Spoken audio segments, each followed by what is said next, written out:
Eu quero compartilhar uma palavra com vocês baseado numa declaração do profeta Oséias.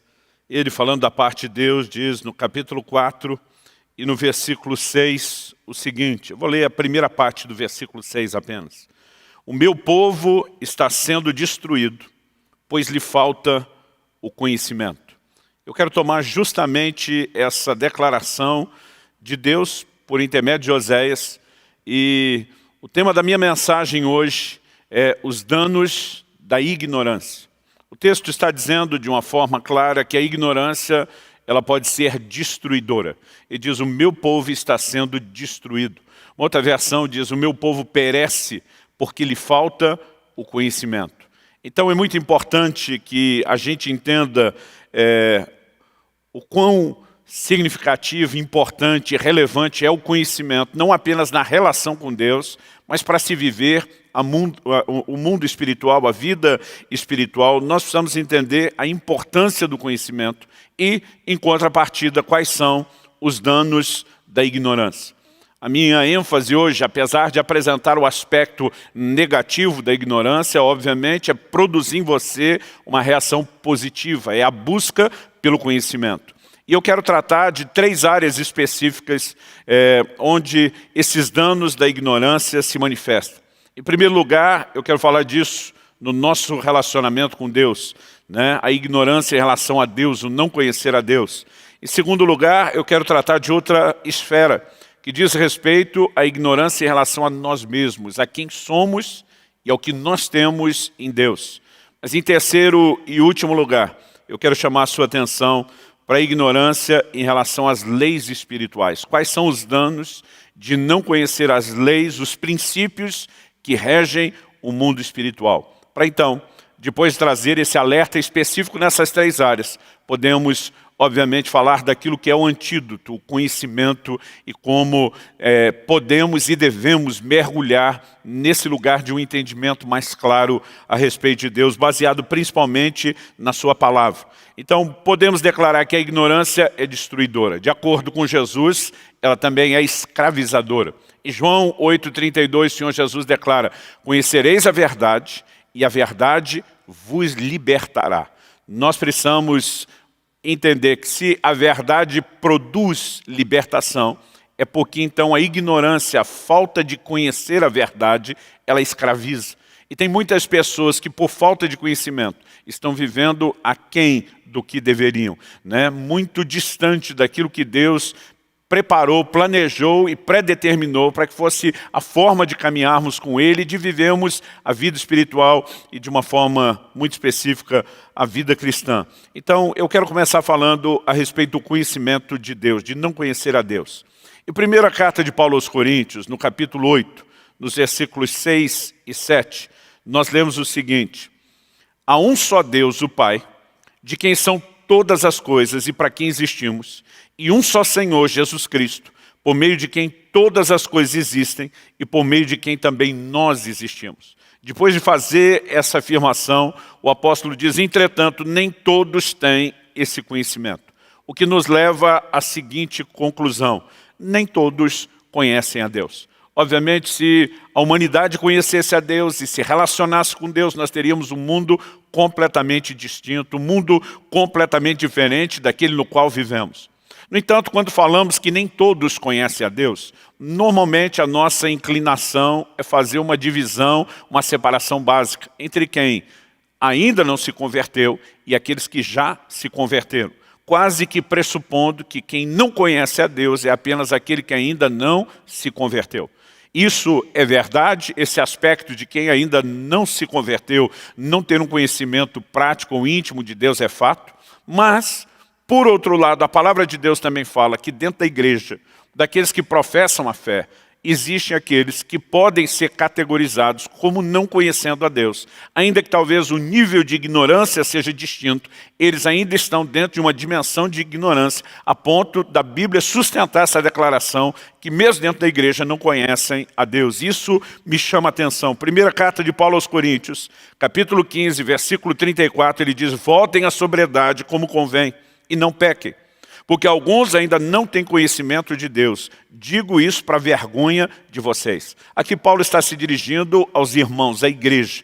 E ele está falando da necessidade de alguns voltarem a um estado de sobriedade. E diz como convém, como se espera, como se requer de nós. E diz, e não pequem. Então está falando de pessoas que estão ainda distante do que o conhecimento de Deus poderia produzir na sua vida, mais do que apenas aqueles primeiros passos da caminhada cristã. Ele mostra que é possível crescer, conhecer a Deus, entrar nesse lugar de sobriedade, poder vencer o pecado. E ele diz, eu afirmo isso para vergonha de vocês, que alguns, e obviamente esse alguns aqui é, dentre os que estão na igreja, caminhando entre os irmãos, não têm o conhecimento de Deus. Então, esse é um assunto que precisa de fato ser trabalhado por cada um de nós. Não é apenas algo para o qual a gente olha e diz, realmente, tem aquelas pessoas que não conhecem a Deus, mas esse não é o meu caso. Talvez você precise se questionar hoje, se mesmo depois de ter entregue sua vida a Jesus e dado os primeiros passos da vida cristã, se você não tem enganado-se a si mesmo, acreditando viver num lugar de conhecimento que você ainda não tem, que você ainda não alcançou. Na verdade, o que nós precisamos entender é que no mundo espiritual há uma guerra contra o conhecimento de Deus. A palavra de Deus nos diz, na segunda carta de Paulo aos Coríntios, no capítulo 10, e nos versículos 4 e 5, a palavra de Deus diz o seguinte, as armas da nossa luta não são carnais, mas poderosas em Deus para destruir fortalezas. Então ele está falando que nós estamos numa guerra. Uma outra tradução diz as armas da nossa milícia. Estamos no meio de uma batalha. E quando ele fala aqui que as armas da nossa luta não são carnais, mas poderosas em Deus para destruir fortalezas, ele reconhece que essa batalha é espiritual. Então não adianta ter arma carnal. Nós precisamos de recursos e ferramentas espirituais. E ele estende a ideia dessa batalha e diz, destruindo raciocínios falaciosos e toda arrogância que se levanta contra o conhecimento de Deus. E levamos cativo todo pensamento à obediência de Cristo. Então há um levante no mundo espiritual, de acordo com esse texto, contra o conhecimento de Deus. Nós precisamos entender que quando a palavra de Deus fala de alguém sair das trevas para a luz, não é apenas um ambiente. Trevas, se por um lado fala do domínio do reino do inimigo de Satanás, e luz fala do reino de Deus. Por outro lado, nós precisamos entender que o reino das trevas é um lugar onde as pessoas são escravizadas pela ignorância. E o reino de Deus é um lugar onde as pessoas são libertas pelo entendimento, pelo conhecimento. Luz na Bíblia fala de revelação, fala de compreensão. E há uma guerra no mundo espiritual, tentando impedir as pessoas de avançarem no conhecimento de Deus. Mesmo dentro da igreja, muitas vezes as pessoas se permitem ser confinadas por um pensamento meramente religioso, não cultivam intimidade com Deus, não entendem de fato quem é Deus ou quem elas são em Cristo. E isso tem trazido muito dano, tem de fato nos roubado daquilo que com certeza Deus havia planejado para nós. Agora, mesmo quando falamos daqueles que ainda não se converteram, que não têm o conhecimento de Deus, que não foram expostos talvez ao mínimo, aos fundamentos do ensino bíblico, ainda assim nós precisamos reconhecer que Deus está sempre tentando se revelar a essas pessoas. Ele está sempre tentando se fazer conhecido. Em Romanos, no capítulo 1, eu quero ler do versículo 19 ao 23, o apóstolo Paulo diz o seguinte, pois o que se pode conhecer a respeito de Deus é manifesto entre eles, porque Deus lhes manifestou. Aqui ele está falando de uma revelação de Deus. Ele diz assim, verso 20, porque os atributos invisíveis de Deus, isto é, o seu eterno poder, a sua divindade, claramente se reconhecem desde a criação do mundo, sendo percebidos por meio das coisas que Deus fez. Outra versão diz, sendo percebidos por meio das coisas criadas. Em outras palavras, Deus usa a sua própria criação para se revelar. Os céus anunciam a sua glória, São declarações que nós vamos encontrando nas Escrituras. E o texto diz o seguinte, final do verso 20, por isso os seres humanos são indesculpáveis, porque tendo conhecimento de Deus, não o glorificaram como Deus, nem lhe deram graças. Pelo contrário, se tornaram nulos em seus próprios raciocínios, e o coração insensato deles se obscureceu. Dizendo que eram sábios, se tornaram tolos, e trocaram a glória do Deus incorruptível por imagens semelhantes ao ser humano corruptível, às aves, aos quadrúpedes e aos répteis. Aqui Paulo está denunciando e acusando a prática da idolatria. E diz, em vez de adorarem o Deus vivo e verdadeiro, fizeram para si imagens semelhantes a homens, a animais, né, tentando reproduzir a divindade. No entanto, em vez de reconhecê-lo como Criador, fizeram dele uma espécie de divindade criada por mãos humanas. Agora, o que nós precisamos entender é como esse Deus, enquanto as pessoas ainda não têm acesso à revelação da sua palavra, procura chamar a atenção delas. Eu me lembro de um episódio muito específico compartilhado por um amigo meu, pastor Luiz. Atualmente ele está servindo ao Senhor lá no Canadá, mas eu lembro que desde solteiro já nos conhecíamos, trabalhamos juntos, começamos o ministério pastoral junto. E eu me lembro de um dia onde eu perguntei, Luiz, como você se converteu? Né? Seus pais não eram convertidos, sua família não ia à igreja. Como foi que Deus começou essa obra no seu coração? E ele, emocionado com a lembrança, diz, eu tinha mais ou menos uns 10 anos de idade e eu estava olhando para o céu à noite, para as estrelas. E eu comecei a pensar na beleza, né, desse mundo, da criação. E é como se tudo dissesse, alguém que fez isso, alguém que se importa. Ele diz, eu fui visitado pela presença de Deus, sem que pudesse entender o que está acontecendo, enquanto olhava aquilo tudo. Nós precisamos entender que Deus usa a criação. A criação não é nenhuma divindade, ela não tem nenhum poder. Mas Deus usa isso para testemunhar sua grandeza, para chamar a atenção do homem. Em outras palavras, Deus sempre está procurando uma forma de provocar as pessoas a aspirarem e a buscarem o conhecimento dele. No entanto, muitas vezes, o homem, mesmo diante dessas provocações de Deus, não corresponde. E justamente por não corresponder, acaba entrando nessa classificação que a Bíblia diz de se tornar indesculpável. Romanos capítulo 1, versículo 28, alguns versículos à frente, a Bíblia diz assim, e por haverem desprezado o conhecimento de Deus, o próprio Deus os entregou a um modo de pensar reprovável, para praticarem coisas que não convêm. Algo que nós precisamos entender é que mesmo antes da pessoa ser exposta a uma experiência com Deus, a um entendimento da palavra, ela deve manifestar algum movimento de busca, de anseio, de interesse, porque Deus, na sua graça, sempre está provocando o homem a esse nível de resposta. E quando existe esse anseio, essa disposição de busca, Deus certamente irá se revelar. Uma prova disso é o relato de Atos capítulo 10. A Bíblia fala de um homem chamado Cornélio, que estava orando, que procurava dentro do entendimento e da consciência que tinha, honrar e agradar a Deus. Era alguém que orava, era alguém que fazia esmolas. Então, num determinado momento, um anjo do Senhor lhe aparece, porque ninguém será salvo por boas obras, por bom comportamento, por merecimento. Então, o anjo do Senhor lhe aparece e diz, manda chamar Simão por sobrenome Pedro. Diz aonde ele estava, não apenas a cidade, o endereço, e diz assim, ele te dirá palavras, mediante as quais será salvo você e toda a sua casa. A salvação ainda vem por meio da proclamação da palavra, que precisa ser crida, precisa ser abraçada. Mas nós precisamos entender que quando alguém começa a ansiar a Deus, haverá no reino espiritual uma série de coisas sendo desencadeadas e liberadas para nos conduzir nessa jornada de revelação, de descoberta de Deus. Então, ainda que você não tenha nenhum conhecimento profundo, se você se permitir ser provocado por Deus, por uma palavra como essa que chega ao seu coração e começar a dizer ao Senhor, eu quero te conhecer, eu quero entrar nesse lugar de descoberta, você vai provocar reações no mundo espiritual e o próprio Espírito Santo de Deus vai começar a conduzir você nessa jornada. É lógico que o maior dano da ignorância em relação a Deus é que somos privados da sua vida. Em Efésios 4,18, a palavra de Deus diz assim, separados da vida de Deus, ou separados da vida que Deus concede por causa da ignorância em que vivem.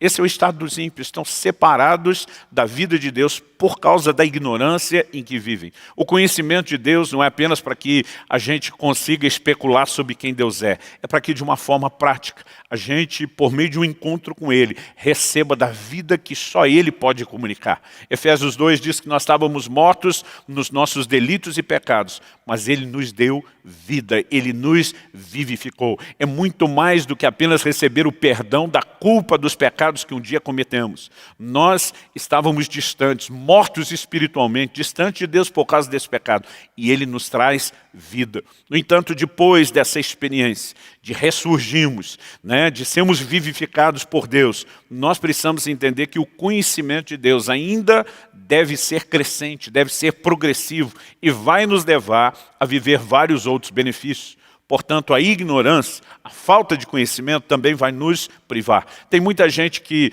não tem vivido as intervenções divinas, não tem experimentado respostas à oração, milagres, a marca do sobrenatural, por falta de conhecimento. E também tem muitas pessoas que, pela ignorância, falta de conhecimento, elas não podem interagir com Deus e viver o que eu chamo das aventuras da fé. Nada de extraordinário será realizado sem o conhecimento de Deus. Daniel capítulo 11, verso 32 diz, né, o povo que conhece o seu Deus será forte e fará proezas. Então nós precisamos entender que a marca do conhecimento, além de nos levar a conectar-se com Deus, a experimentar a vida dele, pode nos levar a viver essa parceria, essa interação que se torna uma aventura extraordinária. A segunda coisa que eu quero destacar sobre os danos da ignorância é não conhecer quem somos e o que temos. Já que o conhecimento de Deus, ele requer mais do que meramente um esforço intelectual, obra do raciocínio, mas é expor-se a uma ação espiritual de revelação.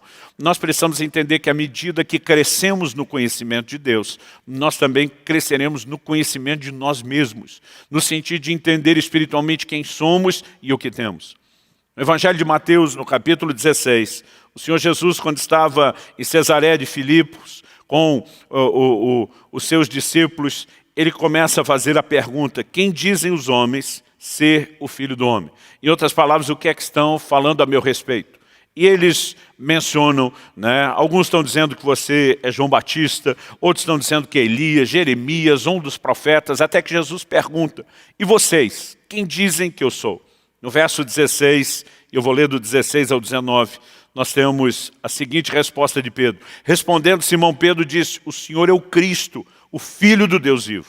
Então Jesus lhe afirmou, agora Jesus está falando com Pedro, bem-aventurado é você, Simão Bar-Jonas, porque não foi carne e sangue que revelaram isso a você, mas meu Pai que está nos céus. Também eu lhe digo que você é Pedro, e sobre esta pedra edificarei a minha igreja, e as portas do inferno não prevalecerão contra ela. Eu lhe darei as chaves do reino dos céus. O que você ligar na terra terá sido ligado nos céus, e o que você desligar na terra terá sido desligado nos céus.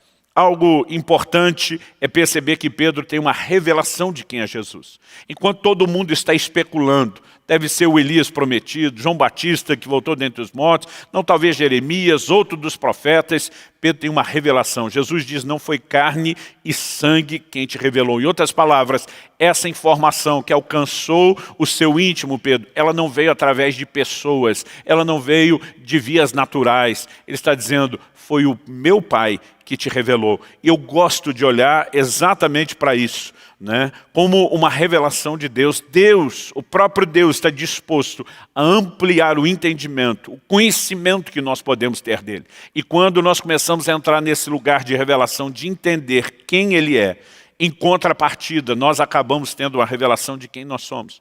Logo depois de ter uma revelação de quem Jesus é, Jesus vira para Pedro como quem diz, agora é minha vez. Agora deixe-me revelar algo ao seu respeito. E Jesus olha para ele e diz, você é Pedro. Essa palavra, né, essa frase de Jesus, na verdade tem um jogo de palavras no grego. Quando Jesus diz, na verdade te digo que você é Pedro e sobre esta pedra edificarei a minha igreja, Jesus usa duas palavras distintas. Quando ele diz você é Pedro, ele diz Petros, e significa um pedaço, um fragmento de pedra ou de rocha. Mas depois Jesus diz, e sobre esta Petra, uma grande rocha, edificarei a minha igreja. Eu sei que ao longo dos séculos a igreja romana começou a dizer que na verdade a igreja é edificada sobre Pedro, mas isso não é verdade. Paulo diz em 1 Coríntios capítulo 3, versículo 8, que nenhum outro fundamento pode ser lançado além do qual já está posto, que é Jesus Cristo. Jesus é o fundamento. Jesus é a pedra. Ao mesmo tempo, nós podemos entender que essa grande pedra sobre a qual o edifício é construído não é apenas a pessoa de Jesus, mas é a revelação de quem Jesus é. Esse é o fundamento em cima do qual tudo aquilo que Deus deseja construir na nossa vida será edificado. E precisamos também entender que nesse momento Jesus está ampliando a visão de Pedro. Quando ele diz, ainda que ele está dizendo, a pedra sou eu e você é apenas uma pedrinha. E o apóstolo Pedro entendeu isso. Porque na sua primeira epístola, no capítulo 2, nos versículos 4 e 5, ele chama Jesus de pedra viva. E diz que nós também, como pedras vivas, somos edificados sobre ele para ser casa de Deus. Em outras palavras, Pedro entendeu que ainda que Jesus se refere a ele como uma pedra menor, ele estava dizendo, você é feito do mesmo material, você será colocado sobre mim e juntos nós vamos construir algo. Nós precisamos entrar na revelação de quem somos. Eu vejo muitos cristãos que ao longo de uma vida não conseguem entender o seu lugar em Cristo, a sua posição, né? Aquilo que o Senhor declara a respeito deles. Eles estão sempre diminuindo a si mesmo, pensando de si mesmo de forma pequena, negativa, e não conseguem entender a grandiosidade da revelação de quem eles são em Cristo. Esse entendimento, ele é revolucionário, ele é transformador. E muita gente também sofre por não apenas não saber quem é em Cristo, mas por não entender aquilo que tem. Muitos estão vivendo o que um dia ouvi um pregador se referir a isso e gostei da expressão como a teologia do cabrito. O que é isso? Em Lucas, no capítulo 15, no versículo 29, Jesus mostra que aquele irmão mais velho, da parábola do filho pródigo, né, ele, quando chega em casa e vê aquela festa de recepção, de boas-vindas ao irmão que retornar, ele está indignado, ele não quer entrar na festa. O pai sai para ter com ele, né, tentando convencê-lo a entrar, a participar daquele momento de celebração, e ele está aborrecido. E a queixa que ele faz ao pai é o seguinte, eu tenho te servido todos esses anos e você nunca me deu um cabrito para eu festar com os meus amigos. Agora vem esse outro que dissipou a sua herança e você recebe ele com o novilho cevado. Naquele momento o pai olha para o filho, e eu gosto de imaginar uma cara de não estou entendendo estampada na face do pai, e diz, filho, tudo que é meu é teu. O que aquele pai está dizendo? Por que você estava esperando o dia que eu te desse um cabrito? Todos esses rebanhos são teus.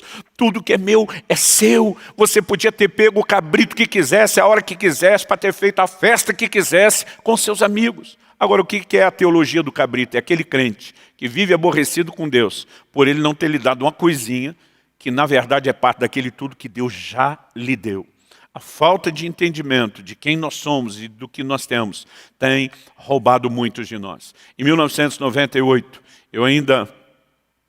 1988, eu era ainda garoto, 15 anos de idade, recém-batizado no Espírito Santo, e comecei a entrar nessa busca de entendimento daquilo que poderia, de fato, me ajudar a avançar no relacionamento com Deus. Eu me lembro de uma história que eu li no livro do Kenneth Hagin, chamado O Nome de Jesus. Ele fazia uma referência a um episódio vivido por Charles Spurgeon. Ele visita uma senhora, né, e ao visitar essa casa, na verdade um casebre feito com caixotes de madeira, ele descobre que ela tinha pendurado na parede um quadro. Era um quadro incomum, diferente.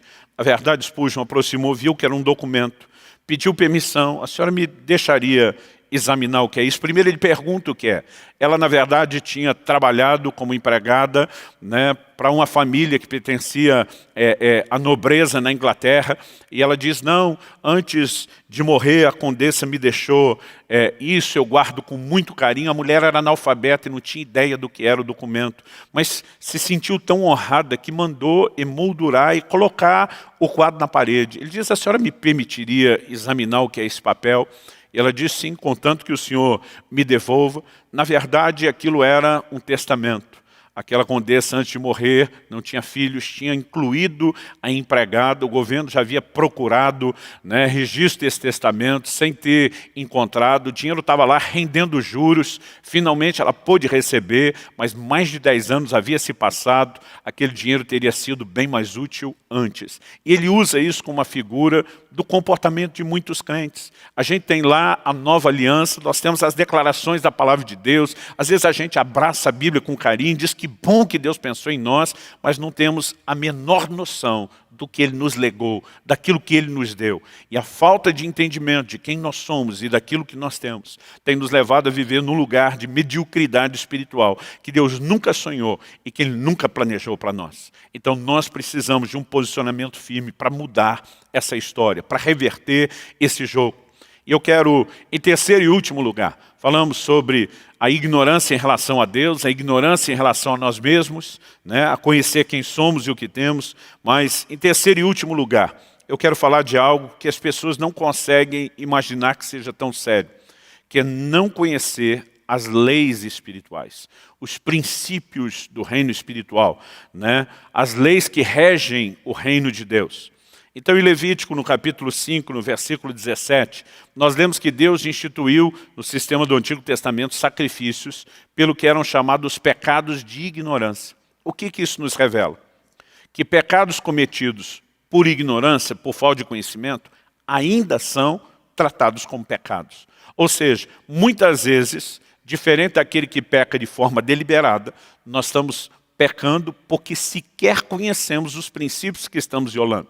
Nós podemos até dizer que a motivação era boa e não ruim, porque não havia o conhecimento, mas no mundo espiritual, isso não é uma desculpa que nos isenta, que nos inocenta de consequências. Então, é importante que a gente comece a entrar nesse lugar de entendimento, né, do mundo espiritual. Em Atos 17:30, o apóstolo Paulo, quando está pregando em Atenas, ele diz que Deus não levou em conta os tempos da ignorância, mas manda que agora todos os homens se arrependam.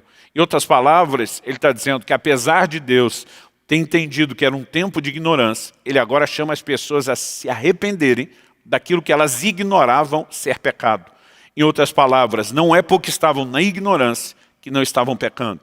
E Deus está dizendo, eu vou entender que era ignorância da sua parte, mas eu estou te chamando a um lugar de arrependimento. Porque é somente o conhecimento das leis que foram quebradas, para que então haja o arrependimento específico que pode mudar completamente o nosso rumo e a nossa caminhada. Há um exemplo que me chama muita atenção na palavra de Deus, está lá no livro de Gênesis, no capítulo 20, e eu quero ler a partir do versículo 1 até o versículo 7.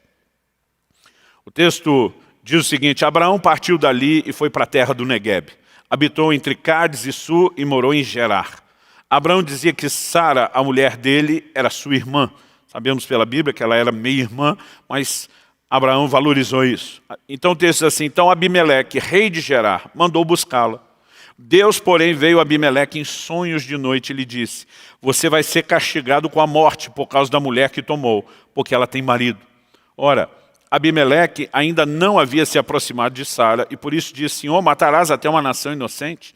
Não foi ele mesmo que me disse, é minha irmã, e ela também me disse, é meu irmão, com sinceridade de coração, e na minha inocência foi que eu fiz isso. Deus respondeu-lhe em sonho, verso 6, bem sei que com sinceridade de coração você fez isso, por isso impedi que você pecasse contra mim e não permiti que você tocasse nela. Agora devolva a mulher a seu marido, pois ele é profeta, intercederá por você e você viverá. Mas se não a devolver, saiba que você certamente morrerá, você e tudo o que é seu. Então nós vemos Deus dizendo, se você seguir adiante, Abimeleque, você vai ser julgado, porque a mulher tem marido. Ele está dizendo, mas o Senhor sabe que foi na inocência do meu coração, né? O Senhor sabe que eu não sabia, ele me contou outra história, ela me contou outra história, foi na sinceridade de coração. Agora Deus diz, na sinceridade de coração você está a ponto de pecar e na sinceridade de coração você será julgado pelo pecado que vai cometer. Agora Deus está dizendo, pela sua sinceridade, eu estou vindo ao seu encontro, te avisar da armadilha na qual você está entrando. Então precisamos entender que Deus está olhando e por ver a sinceridade, a inocência do homem, ele diz, eu vou te alertar. Porque senão você vai pecar e vai colher as consequências. Então, obviamente, é possível que eu e você pequemos, quebremos princípios e colhamos as consequências sem sequer ter o conhecimento daquilo que estamos fazendo. Isso coloca a situação de que é necessário que a gente conheça as leis espirituais. Alguém disse, e eu gosto muito dessa frase, a lei espiritual que você quebra, ela irá quebrar você. O reino espiritual, né, ele tem princípios, ele tem leis, que quando são quebradas, elas vão desencadear consequências. E se eu e você não temos o conhecimento, vivemos na ignorância, não podemos simplesmente alegar, né, que a gente tinha uma boa intenção. nós precisamos, além da boa intenção, procurar entrar nesse lugar de conhecimento. Eu vejo exemplos na Bíblia de gente que pecou, né? Talvez sem o claro entendimento de que estava pecando. Um dos exemplos disso é o que nós lemos em 2 Samuel, no capítulo 6, do versículo 3 até o 7, que é a morte de Uzá. Quando Davi, um dos primeiros atos de Davi como rei, é simplesmente trazer a arca da aliança de volta. Aquilo que simbolizava a presença de Deus. Davi levanta uma tenda que passou a ser conhecida como o tabernáculo de Davi. Ele bota ali oração e adoração 24 horas. Davi quer honrar a presença de Deus. Toda a intenção do coração dele é boa. Mas a Bíblia diz que nessa tentativa de trazer a arca de Deus de volta, fizeram o seguinte, 2 Samuel 6, a partir do verso 3, diz: puseram a arca de Deus numa carroça nova e a levaram da casa de Abinadab, que ficava numa colina. Uzá e Aiô, filhos de Abinadab, conduziam aquela carroça. Levaram a carroça com a arca de Deus da casa de Abinadab, que ficava na colina, e Aiô ia diante da arca. Davi e toda a casa de Israel se alegravam diante do Senhor, com todo tipo de instrumentos de madeira, de faia, com harpas, liras, tamborins, pandeiros, símbolos. Quando chegaram à eira de Nacon, Uzá estendeu a mão para segurar a arca de Deus, porque os bois tropeçaram. Então a ira do Senhor se acendeu contra Uzá, e Deus o feriu ali por essa irreverência.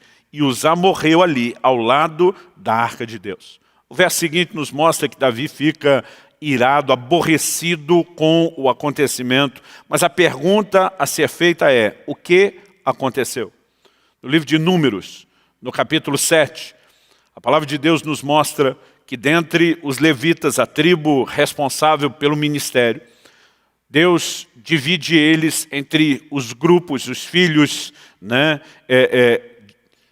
de Levi. E o texto diz o seguinte, verso 6. Moisés recebeu os carros e os bois e os deu aos levitas. As tribos fizeram ofertas, né? Cada 2 tribos se juntavam para dar um carro de boi. Então a Bíblia diz que ao todo juntaram 6 carros de bois. Na hora de distribuir isso entre os levitas, o verso 7 diz assim: 2 carros e 4 bois deu aos filhos de Gerson segundo o seu serviço.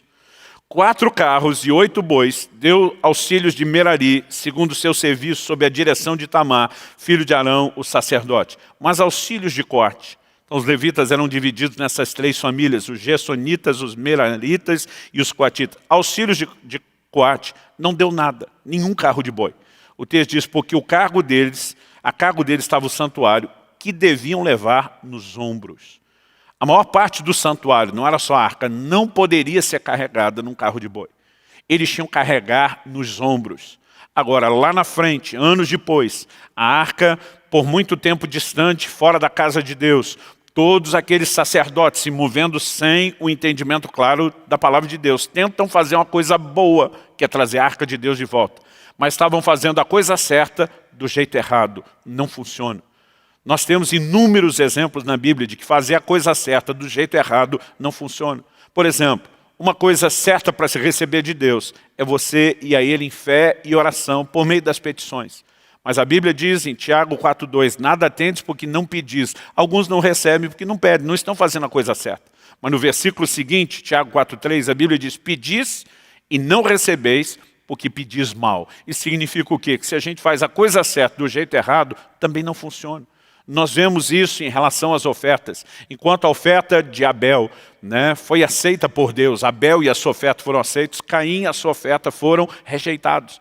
Cada um fez a coisa certa, porém um deles, Caim, fez a coisa certa do jeito errado. Por isso que Deus depois diz para ele, se procederes bem, não é certo que serás aceito.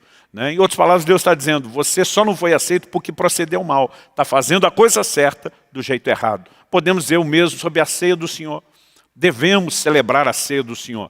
No entanto, a Bíblia diz que quem vai participar precisa examinar-se a si mesmo. Porque se participar de modo indigno, em vez de abençoado, vai ser julgado. Eu gosto de dizer que cear é a coisa certa para ser abençoado. Porque a palavra de Deus fala, né, do cálice da bênção que abençoamos. Tem bênção enquanto ceamos. Comunhão com o corpo e o sangue do Senhor. Né? Ainda que os elementos não se transformem, no mundo espiritual nós temos comunhão com o corpo e o sangue do Senhor. Agora, alguns abrem mão de receber a bênção participam de modo indigno, em vez de abençoados são julgados. Estão fazendo a coisa certa para ser abençoado, que é ser assim, mas estão fazendo do jeito errado. Quando ignoramos as leis espirituais, não importa se há boa intenção, aquela lei que nós quebramos, ela vai acabar quebrando a gente. Consequências virão. Um outro exemplo disso é que a palavra de Deus nos mostra, em 2 Samuel, no capítulo 24, que Davi decidiu fazer um censo. Mas a Bíblia diz que depois do censo houve praga. Alguns podem questionar, bom, Deus deve ser contrário ao censo. Não, ele mandou Moisés em pelo menos 2 ocasiões fazer o censo. O problema não era o censo. O problema é que Davi está ignorando uma instrução que Deus deu. Em Êxodo, no capítulo 30 e no versículo 12, Deus dá uma instrução muito específica a Moisés. Não só mandou Moisés fazer 2 censos, mas deu orientações sobre os futuros censos. Aí Deus diz assim, quando você fizer recenseamento dos filhos de Israel, cada um deles dará ao Senhor o resgate de si próprio quando você fizer a contagem, para que não haja entre eles praga nenhuma quando você fizer a contagem. Qual foi a consequência do censo de Davi? Que uma praga se instala na nação. Agora, o problema era o censo? Não, era não fazer a coisa certa do jeito certo. Então percebemos ao longo das Escrituras que as leis espirituais que nós quebramos, elas vão quebrar a gente. A ignorância ela tem cobrado um preço muito caro. Os danos da ignorância são imensuráveis. Nós estamos tentando mexer alguns desses aspectos para tentar levar você a reagir contra esse lugar de estagnação espiritual causado pela ignorância. Mas o antídoto, e é com isso que eu quero terminar e concluir a nossa conversa, a nossa reflexão de hoje. O antídoto é um só. Nós precisamos buscar o conhecimento. Né? Precisamos buscar o conhecimento. Conhecimento, na perspectiva bíblica, é tratado como riqueza na perspectiva espiritual. Em 1 Coríntios, no capítulo 1, no versículo 5, Paulo diz, em tudo vocês foram enriquecidos nele. Quando você só lê essa frase, enriquecidos nele, em Cristo, parece que está falando de toda a boa dádiva do céu. Mas olha o que ele diz, em toda a palavra e em todo o conhecimento. Ele está dizendo que depois de toda a descoberta inicial da conversão, à medida que eles eram instruídos na palavra, que eles recebiam conhecimento, eles estavam sendo enriquecidos. Porque não era apenas informação. A informação era um antídoto contra os danos desse lugar de ignorância.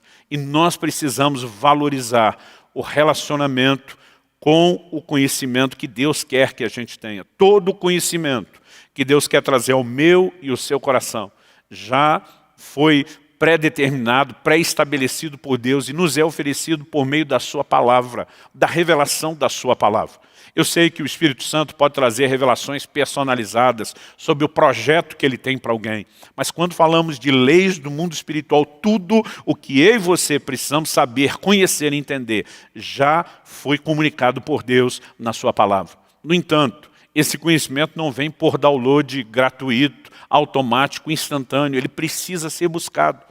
O livro de Provérbios nos diz, no capítulo 18, o versículo 15, o coração do sábio adquire o conhecimento.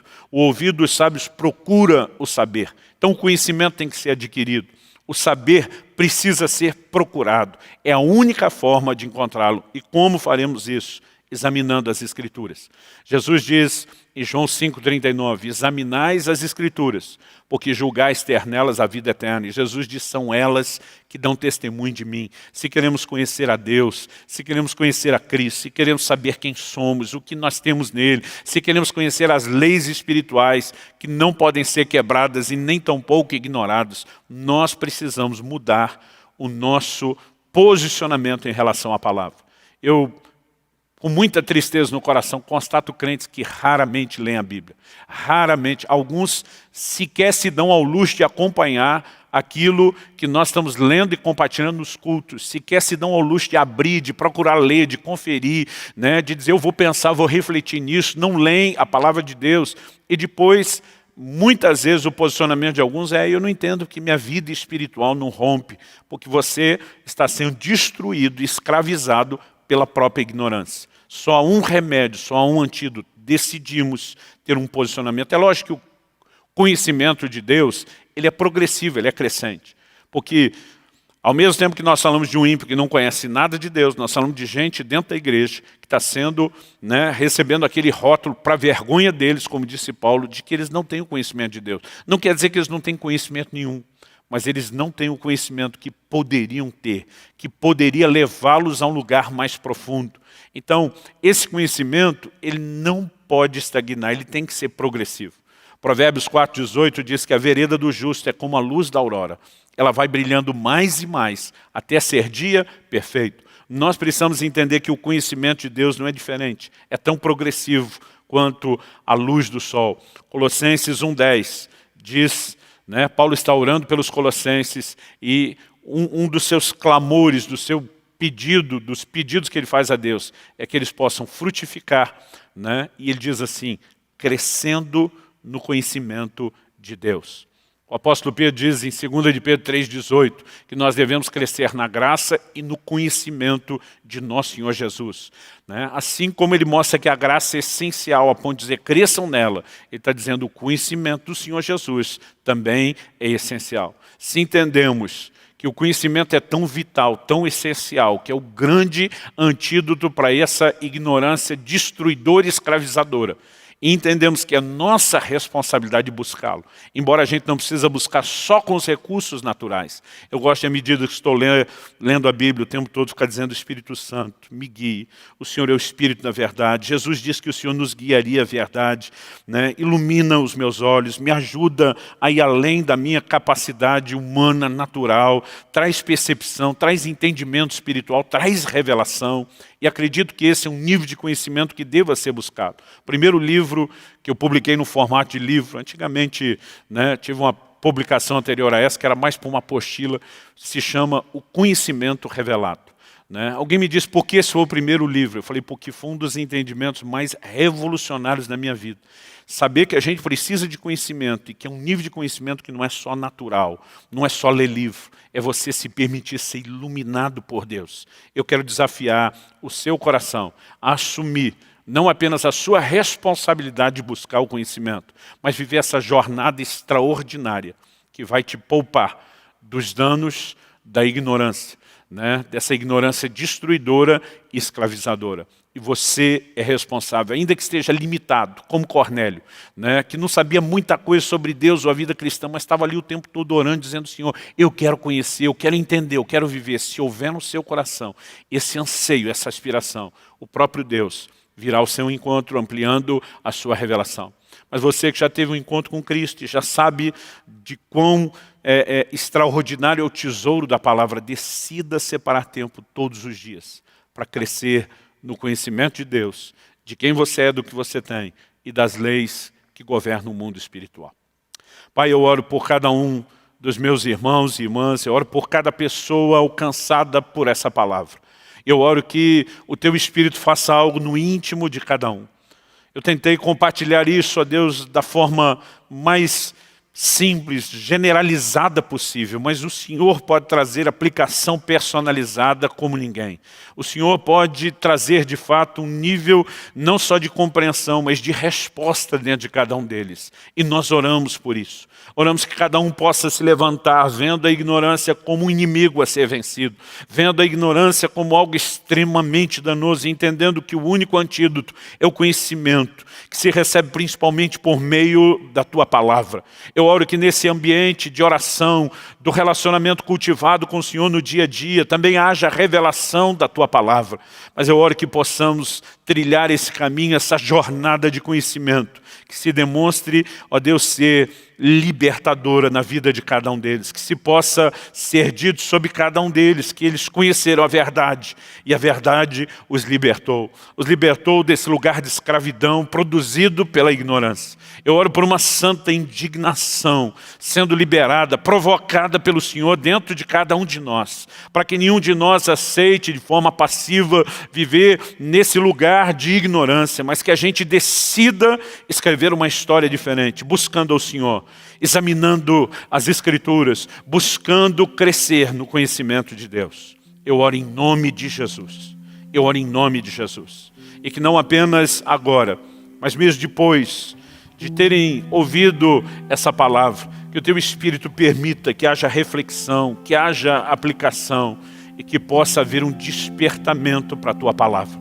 Nós oramos por fome pela Tua palavra no coração do Teu povo. Que se cumpra nos nossos dias a profecia que o Senhor, por meio de Amós, liberou, dizendo: eis que vem dias, diz o Senhor, em que trarei fome sobre a terra, não fome de pão, nem sede de água, mas de ouvir as palavras do Senhor. Clamamos no nome do Senhor Jesus. No nome do Senhor Jesus. Amém.